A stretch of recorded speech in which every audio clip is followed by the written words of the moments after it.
Hello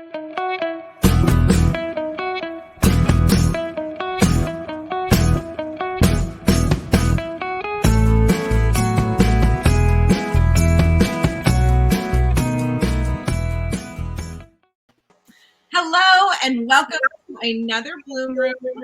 Thank you all for coming. I am Amy E. Reichert. I'm here with Janie Chang and J'nell Ciesielski. Hi. Hi, everybody. And you'll notice that there is an absence of Heather Webb this week. She is enjoying a well-deserved week off and will be back next week with us. So I'm so excited to have the both of you here. Janie and J'nell are both wonderful historical fiction writers, authors, and lived, I know currently J'nell's in Florida and Janie's not anymore. I'm from Florida, but I live in Virginia. She lives in Virginia. Okay. And then Janie is currently in Vancouver and has been in the Philippines and Iran and Thailand and New Zealand and all over the place, and that's kind of cool. So I'm always fascinated by people who've lived all over the place. So thank you both for coming. I'm very excited. Before we get into it, we have some exciting things we're going to be doing today. I want to do Poppy News real quick, super short. There's really only 2 things for Poppy News. Yay, Poppy News. The first one is I am running a Goodreads giveaway for 5 signed copies of my novel, The Kindred Spirit Supper Club. Yay! So if you'd like to enter that, head on over to Goodreads and sign up. And then the other little bit of Poppy News is I believe it is Anne Garvin's birthday today. So if you see Anne Garvin out on the interwebs, go say hi to her and tell her happy birthday. So yay, happy birthday. Happy birthday. Yay. And I am running the show tonight. So if I seem distracted, it's because I've got the comments going and I'm trying, hopefully I'll be able to pull it all off. So if you notice today, maybe you don't notice, I have much bigger bags under my eyes. So we are doing a little different program today. Janie is going to do a wonderful demonstration on how to apply concealer properly. And I'm playing along. And I can't see anything now because I haven't. So I am going to, I got to warn you, everybody, because of the way the camera is, I'm actually looking at myself and it's not mirrored. So, I might be applying this totally on the wrong eye and you'll just have to bear with me. But I am like the world's worst makeup technician, but this is something I learned at the makeup counter in Nordstrom, and it's called the triangle of light. And if I can do it, anyone can do it. And you know how when you're putting on concealer, and by the way, I kept these bags under my eyes, the dark rings under my eyes all day just for Bloom, so that I'd have something to demo. So everybody tries to apply their concealer in sort of this semicircle under your eyes, because that's where the bags are, right? But that's not what you do. What you want is to have a triangle with the pointy end down on your cheekbone. So, this is going to be terrible. I can already tell. Because I'm doing this backwards. All right. Okay. So basically, here's my triangle, I think. I'm going to take my makeup brush. All right. And I'm using a beauty blender. Okay. Ladies, this is just like so unnatural. I should just get a real mirror and do it in that. Now I often do you ever go up on the top? Yes. Because the top part is discolored too. Oh. I can't do this. Doesn't look right. But I absolutely cannot do this. No, I mean, I think it's blending in. Yeah. Okay. Those YouTube people, if they could see this now. I think I did it now. Because, like everything I've got is kind of backwards. See, it's just so counterintuitive right now. But the Look Look at us. Look at us. Okay, but you kind of get the idea, which is that you do the dab, dab, dab thing all the way down in this triangle shape. Oh my God. I think I went way over. Yeah. I can't even tell what I'm doing. I can't tell what I'm doing either because it's all backwards. Here's okay. So anyway, pretend you have like a triangle under your eye, and the idea is that see how much better it looks, and you don't have like a light circle. In fact, because you've taken the color all the way down to your cheekbone, it looks more natural. Mm-hmm. Okay, and that's. I think it's blended in, but I can't really tell. Okay, well. But anyway, this is the technique called the triangle of light. I am so sorry that I did not realize this.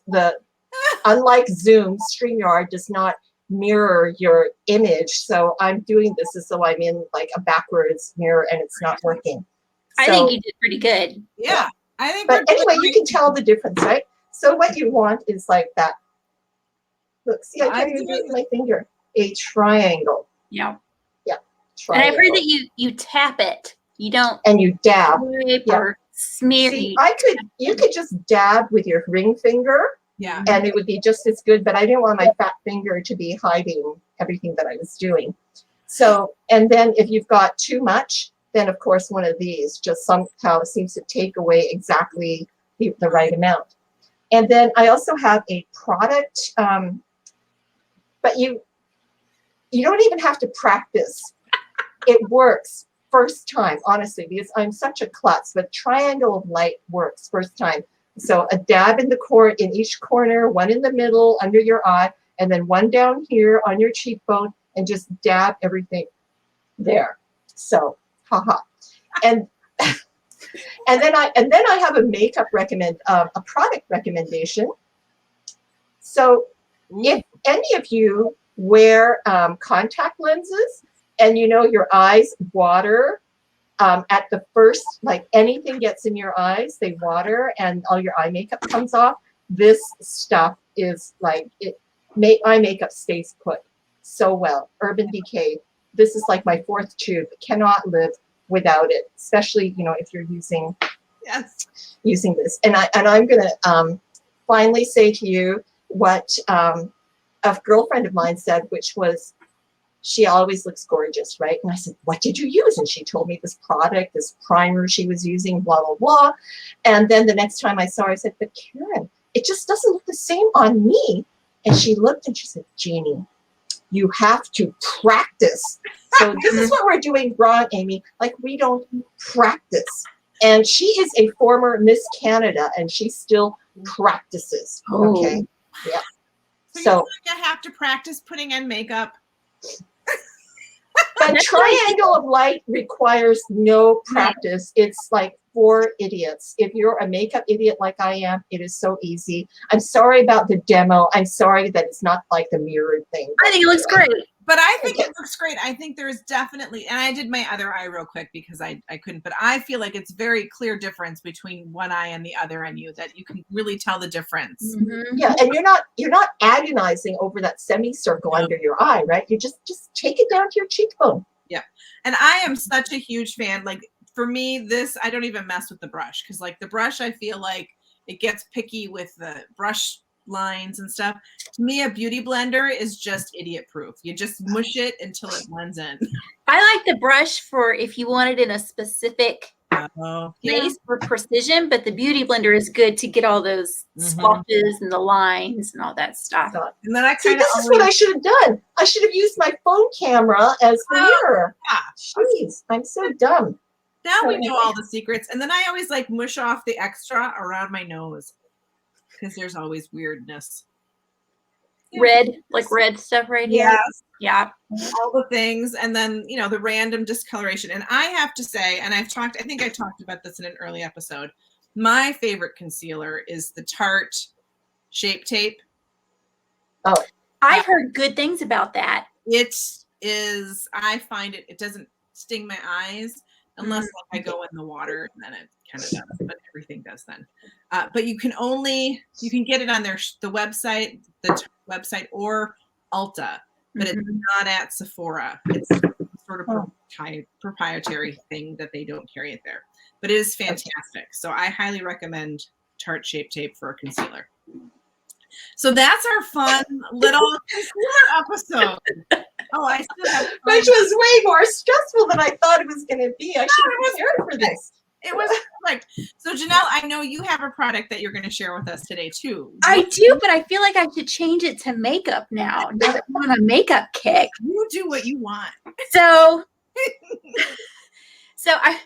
I'll do the makeup one. I'm not wearing it at the moment, but I found they make vintage cosmetics. Ooh.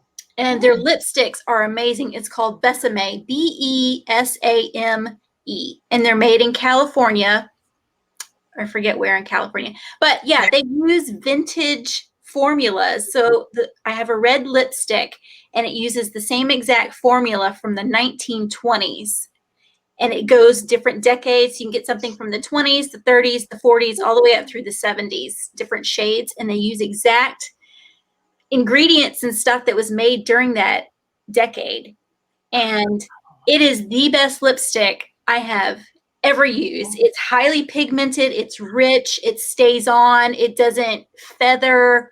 It smells really nice. It's a little pricey. It's like $25 a thing, but it's worth it. It is absolutely worth it. And right now they're doing a Marilyn Monroe collection.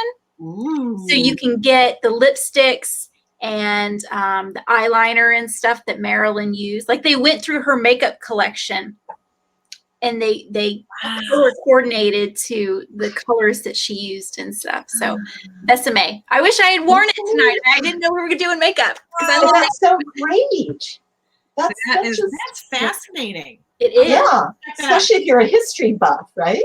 I know, because I love vintage stuff. So when I found it, because I found it, Peggy Carter from the Captain America. Yes. She wore the red velvet color. And that's the first time that I had heard about this company. And I thought, how did I not know about them? Vintage makeup. It's right up my alley. So that's where I get my lipsticks from. And they also do face powder and a couple of other things, but they're known for their lipsticks. I'll have to go Well, so, in the days when I used to work for a company and their European head office was in Paris, what I learned from the girls working at the Paris office was they all went and bought this brand called Bourjois, Bourjois. And for a while, Sephora carried it. But what it is it's the exact same formulation as the Christian Dior makeup. It's made by Christian Dior, but it's just packaged more cheaply and marketed more cheaply. But all the women in Paris know about it, and that's what they get instead of paying for Christian Dior. Thank you for shopping for us, Pam. Yes. Feel free. You got to tell us what color you come up with. That is a great trick. I would, because I actually think this is a Christian Dior lip color, and it was not reasonably priced. At all. Can you buy that here in the States, or is that only in France? You know what? Sephora carried it for the longest time, but Sephora in Canada doesn't anymore. I don't know if Sephora in the US still does. It's Bourjois, Bourjois. Okay, I'll have to look. I haven't seen it in there, but maybe. Yeah. It sounds like we would have a really fun time in Sephora together. I look at the products and I daydream because I'm one of these people who doesn't practice. So it doesn't. That's what I did during COVID. I practiced makeup. I bought false eyelashes and the whole 9 yards because I wasn't going anywhere. So I might as well practice for when we were let out. Everything from the neck up, right? Yep, that's right. I love makeup, but I've learned that over the years, I don't need full coverage stuff. Just concealer and some powder is enough for me. And I love eye stuff, but I feel like I've reached a point where I can't, I could do a dark eye for a nighttime event, but it just plays a little different the older you get. and it doesn't, like, it gets in the creases more. So I feel like you need different techniques to apply makeup. Yeah. So I found I tend to go more simple on the eye. Yeah, you're right. Mhm. Hey, Try it. Yeah. Try it. Or just Does do a not good lip. I am a big fan of lipstick. Love lipstick. Well, you gotta try Besame and then let me know what you think. It's written down. Okay. We could talk makeup all day long, but then people wouldn't get what they came here for. Oh yeah, books, right? Talk. We need to talk books. I want to hear what you guys are reading. If it's something you just bought or you've read and you loved, let me know. J'nell, why don't you go first? Okay, so I just finished reading Love Theodosia by Lorianne Goldstein. Okay. It's an arc because I was very nicely asked to do an endorsement, and I gave it glowing reviews. It's if you are a Hamilton fan, this is the story for you. It's it's kind of a reimagined star-crossed lovers between Philip Hamilton and Theodosia Burr. So enemies, and they come together, and it'll be out in November. Oh, I love that. Yeah. Love that. Okay. Yep. How about you, Janie? What are you reading? Well, I hope you can see this because it's on my phone. Yep. But I am currently reading The Invisible Woman by Erica Roebuck. And the premise is just fascinating. It's about Virginia Hall. She was an American agent working with the French resistance during the Second World War. And get this, she had an amputated leg. So she had a prosthetic and she walked with a limp. And yet she was one of the most successful spies they had. I mean, is that amazing or what?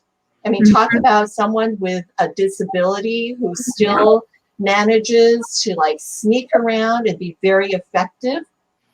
So I'm like, I'm only 3 chapters into it, and it's like I don't want to stop reading. Yes, because Erica Roebuck is such a wonderful, wonderful author, and I mean, it's beautifully researched too. There's a movie about her, about Virginia Hall. You can find it on Amazon. I can't remember the name of it, but yeah, that one I don't know. So that sounds amazing. I went to 3 bookstores in 2 days, and I bought 3 books. It was very expensive. Totally worth it. Yes. One of the books that I have been eyeing for ages, like months ago, and I kind of was dropping a lot of hints, hoping that my publisher would send me a copy because it's from my same publisher, but they didn't. So I snapped it up when I saw it, and that is The Wisteria Society of Lady Scoundrels. I am obsessed with this cover. I cannot wait to read it. It is, and I don't even know a ton about it. It's really the cover and the fact that it's about a woman who is part of a female crime sorority. I guess it would be female because it's a sorority. And then, of course, there's a handsome man who is sometimes an assassin. And then their paths cross. And I am just so excited. Historical thief crime. I love it. Bring it. Doesn't it have kind of a fantasy vibe to it too? I think there is, which makes it even more designed. Like it's a book that's just meant for me, and I'm happen to get to read it. I just am not sure what the fun little what that vibe is. Yeah, well, it's just a fantastic historical romance. But yeah, The Wisteria Society of Lady Scoundrels, and it's a debut, so by India. So I'm so excited. Yeah, and you'll get to see lots of books that I bought over the week's bloom. I don't know if everyone saw, but Pam let us know that Amazon has the Bourjois cosmetics. Ooh, if you're interested in trying those out. I have to check that out. Yes. So you don't want to miss that. So now I want to hear about your books. Let's start with you, Janie. Why don't you tell us a little bit about your latest, which is The Library of Legends. And I just love this cover. I think the detail at the top is just beautiful. It is. Yes. And you know what? I was really, really mean for my book launch. I had that cover made into 1,000-piece jigsaw puzzles, and I gave away 15 of them. And let me tell you, that border at the top, it is hard. It Oh is my really hard. Well, at least it's not one of those like all black puzzles. Mm. It's not as bad as that. Yeah. So I had the idea to write the Library of Legends because it was something that my dad told me about. It was the evacuation of Chinese universities when the Japanese invaded China in 1937. And because there were so few university students, highly educated young people in China, the government had them all move from the coast of China inland to safety away from the invading armies. So my dad was one of those students in one of those universities that moved. And I thought, well, I just got to write about this. And because it turned out that even though I took it for granted that everybody knew this story, basically nobody outside of China knew about it. And in fact, a lot of Chinese people, Chinese Canadians, Chinese Americans also did not know about it, not unless like me, they had a parent or a grandparent who was part of that evacuation. But, the story hadn't really come together. And there I am writing, and, you're looking for themes and ideas and something to hang all your story on. And I came across this memoir from almost like an anthology of memoirs from one of the universities that had done this like 1,000-mile trek on foot to safety. And they just kind of mentioned very casually, oh, and when we did this, we were also carrying with us the entire contents of this library, the Imperial Library, like a 300-year-old library of books. Oh, wow. And they carried it to safety because it was like this priceless cultural treasure. And when you're an author, how can you not like resonate to that? Someone saving a library, these kids, these children are fleeing for their lives. And at the same time, they're responsible for the safety of this national treasure. So I did more research about this library, and I turned it into the Library of Legends. And while the students and the books are traveling across China, the legends, the guardian spirits that are described in the books also come to life, and they're also evacuating. So it's historical fiction with just a little twist of fantasy to it. Oh, I love that. Yeah. I don't And know the why thing I is, don't have this like on the top of my pile. I need to fix that immediately. I thought you loved me, Amy. I thought I do love you. I have your other books. I just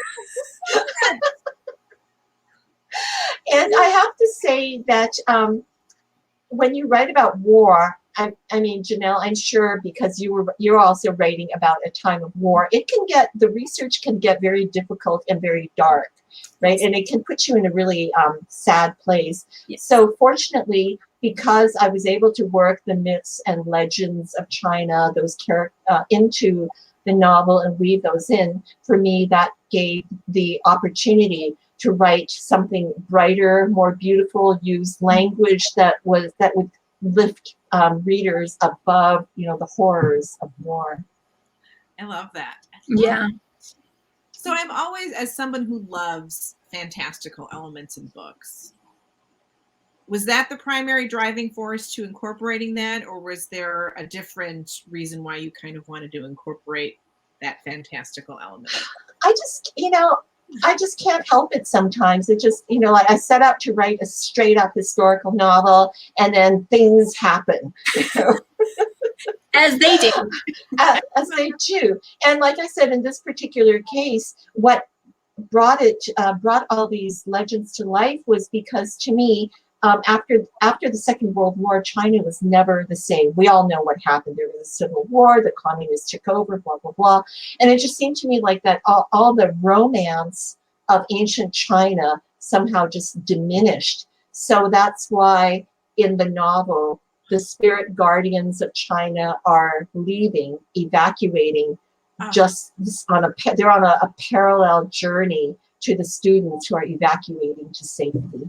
And the country is never the same again. Yeah. So I'm getting goosebumps. And I don't think it's just because I have a fan on in my office. I just love that so much. Did you grow up learning stories about these guardians? You know, actually, no, because I probably had pretty much the same schooling since I was 4 years old. I had not lived in Taiwan, and I always went to international schools, you know, always learned to read and write in English and in French. And I am sadly illiterate when it comes to Chinese. I'm the shame of my family, you know. And but you wrote a book about it. but you know, I think it really helps to have had like my dad was a great storyteller, and he told me all about our ancestors. And I come from a family with a recorded genealogy of 36 generations, so there's all these ancestral stories. And I think but in terms of actually understanding history the way that it happened, China is a very old and a very complicated country, right? And the time that I like to write about, which is before the Second World War, which was, you know, the China that's kind of familiar to me because of my parents and their stories, that was a very tumultuous time. And I really had to do my research. I think where it helps being having a Chinese background is when you read something and you say, oh, that really jives with what my father said. Or you're writing and you're saying, okay, that may have been true in this type of family, upper class, educated, but we're talking about a character here who is not as wealthy, not as well educated. Would they have responded in the same way to this situation? And so these little red flags pop up. Amazing. That's just, I love that. Mm-hmm. All right, J'nell, I want to hear more about yours. Yes, yes. So the Ice Swan, I love this cover as well. Isn't that so gorgeous, I love romantic? It. Yeah, I love how it looks all frosted over. So cool. Yes, it's so the Ice Swan. Yeah, there it is. So I watch a lot of movies because that's where I get my inspiration from, because I'm a visual learner. So a couple of years ago, I was watching a Russian miniseries called Road to Calvary. Okay. And it was about these aristocratic sisters and during the Great War. And then the Russian Revolution broke out. And it follows these two sisters as they kind of fall from grace because they're part of the aristocrats, and they have to basically start over. And it follows through their choices and the in and out of love and the politics and all that stuff. So it made me realize I don't know that much about Russian history or the Russian Revolution. Like, I know Anastasia, you know, from the cartoon. That's my extended knowledge of what happened in Russia at the time. I thought, well, that's kind of interesting. You know, I knew what happened to her, but I didn't know what happened to the rest of the Russian people as Lenin came into power and all this other stuff. And then come to find out, a lot of them had to flee because they were being killed because of who they were and who they had associated with. And a lot of them ended up in Paris and all over the world, but a lot of them were in Paris, where they established kind of a little Russia. So I just wanted to explore more about that. And then as I was doing my research, I have a nonfiction book that I go through for my Great War research, and it was talking about cardiology. And cardiology was not a thing until the Great War. And basically, if you even thought about going that route, you were an outcast to the other people of your profession. Like, you just didn't do it. It wasn't done. But the war enables a lot of necessities, and a lot of technologies and advancements come because of war, and cardiology was one of them. So I was able to incorporate both of those ideas into this, and I really love being able to learn more about Russia. Like you were saying, Janie, it's this country that has this immense history that's conflicting and all kinds of change and happenings to it. And so I was able to pour that into the story and give a very short glimpse into the culture and what these people were going through. And at the time I was thinking about this idea, the stage show Anastasia came here to the Kennedy Center. So of course we went and saw it. And they have a scene where they're in a nightclub, basically, and they sing this song, and everything's all red, and they're singing about the glory of old Russia. And I thought, you know what? I want to have a nightclub, a Russian nightclub in my book. So I wrote a Russian nightclub in there, and it was so much fun. It was my favorite part of the whole story, was these nightclub with like the mobster type stuff. So I love that. So we actually have a question for you, J'nell. Jennifer loved the story so much, and she wants to know if there might be a sequel. I usually only write standalones. I know. I do the same. I know. I just I love the story and I love the people, but once I'm done, I'm ready to let go and move on. So I'll never say never, but at the moment I don't plan on a sequel. I know. What I sneak around is I actually have little cameos from characters in previous books that'll just kind of very casual, like drive by, that you don't even know who they are, but all of a sudden if you'd read the other books, you're like, oh, that character. I did that in this one from a previous one. I name dropped, but that's about it. So I love that. Yeah, I do. Yeah, I've done that. I've done cameos as well. Yep. Yeah. It's easy. It's like a little nod to your readers. Yeah. Yes, I love that. So ladies, we are out of time already. This is how fast this half hour goes. And Janie and I look fabulous with our no under eye bags. J'nell didn't have them to begin with. I slathered on so much concealer before I got on here. Yeah, and I've learned kind of like tricks with the lighting to kind of light it a certain way. The one upside of, if we don't use Zoom here, but the one upside of Zoom is they have like this built-in filter. Like a beauty filter. Yeah. So that's always kind of nice. So I want to thank you both so much for taking the time out of your busy days to chat with me. We loved like Heather's still here. She's still in spirit. Yes, she is. Spirit. I loved having you. I loved hearing about your books. I cannot wait to read them both. And thank you so much for coming. Thank you for having me. Thank you for inviting us. Yes, and Blooms, we will see you next week on the Bloom Room. Goodbye. Have a nice night. Bye-bye, Blooms. Lovely to see you all.